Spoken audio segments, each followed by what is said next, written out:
Good. Okay, welcome to Wilson's Garden Center, everyone.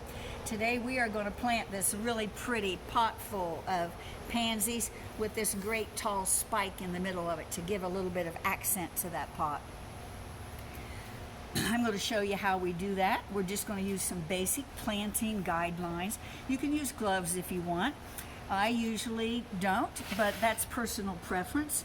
I think there's a whole big body of evidence that says that going outside, getting your hands in the dirt is going to just really improve everybody's mental and physical health. And I think that works for the inside too. So whenever I'm planting in here, I love the feel of that while I'm making some of my creations here.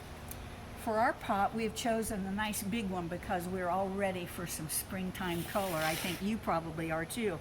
And what we've done is we've chosen a pot that will have a hole in the bottom, and that's going to give drainage to that.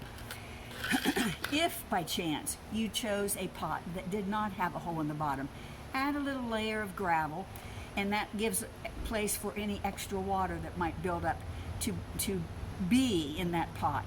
But drainage is always a little bit easier, especially if you're going to put your plant out on the patio where it might be getting some natural rain. You don't want it to get too wet. So the drainage is a great idea to keep in mind when you're choosing your container.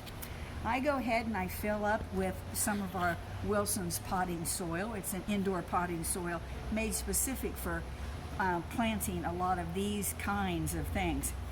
After I put in my potting mix, I add water to my container and then kind of pat it down because that gets rid of some of the air pockets down in there. And you can see how it kind of lowered the level of soil. So before I put my plants in, you can see that I added a little bit more soil to that. So just imagine this being up a little bit higher. One thing that I've discovered, if I can admit the hard way, is that when I'm planting, you kind of want the level of your soil to be just below the edge of your pot.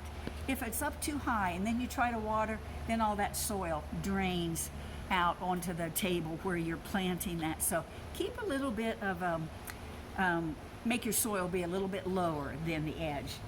We have some pansies that are just perfect right now. They're just starting to bloom. And that's really important because we want for this to last a really long time with a color explosion on your patio or in your home. So they're just getting ready to bloom, and they're going to bloom for quite some time. Later on, if you've had this and you want to take it outside, they could be planted in the regular soil outside if you want, as long as you put them in a little bit of a shadier spot. They will sometimes last well into the summer. I know mine do each year. When I pull out of these 4-packs, I get 4 plants with each one of these, and you can see that the roots have really got a good start here. But I want to tell them that they're not going to be growing in that little square pot anymore, that they're going to be in a much bigger container. So I'm just going to loosen up the roots a little bit along the edges. And this is something that we do when we plant anything, even a shrub or a tree. You just want to make sure that those roots aren't compacted or growing right around in that container real tight. Sometimes it takes a knife to loosen it up, but usually with small plants like this, you don't need to get that vigorous. So what I do is make the hole that I want, and when I set it down in, I don't want to leave a whole big bunch here on the top, have that sticking out, because then that plant is going to dry out and not be very successful. I'm going to want to make my soil level be level with the top of the little plant that I just put in, and then kind of tuck it around and give it those extra pats. They're going to grow. We filled this one in, just filled it with pansies. But sometimes if you plant them and they're already a little bit bigger, you don't have to put in quite so many. This particular pot, if we imagine planting like this, I think we could get 1, 2, 3, 4, 5, 6, maybe 7 plants or so. You could tuck a few other ones in there if you wanted to. But what we're going to do is put one right in the middle. We call these spikes. And I do the same thing, kind of squeeze it out of the pot. Take a look at those roots, and they're starting to go right around the edge there. So I'm going to loosen them up also. Use the same technique that you did for your pansy. Dig down deep enough so that when you put your spike in and you bring your soil, it's all going to be level.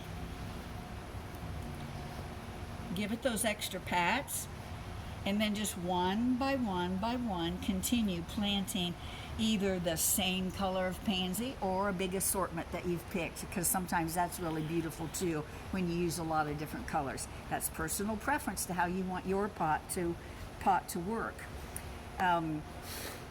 Anytime I plant something, when I finish, I usually give it an appropriate amount of water.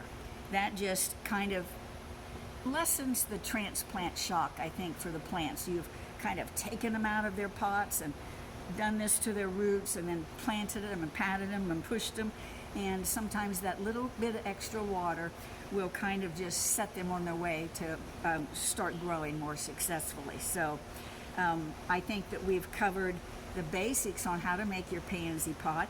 You can use these techniques not just for pansies and spikes, but for anything that you're planting in a pot at home. So we hope that you'll come in and take a look at some of the great plants that we've got, and I don't know, it might become an obsession. It has for me.